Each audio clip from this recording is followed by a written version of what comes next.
वस्तू शाक्य वसती स्थान.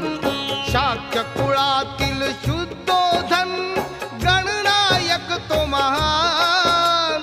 महामाया अन प्रजापती या दोघीही कुलवान.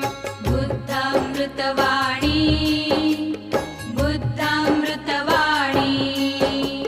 शुद्धोधनाशी विवाह झाला दोघीही रूपवान. आषाढातले व्रत करणे ही होती प्रथा समान. मंगल समयी भल्या पहाटे महामाया उठली. स्नान संध्या पूजा करून धनवाटीत सुटली.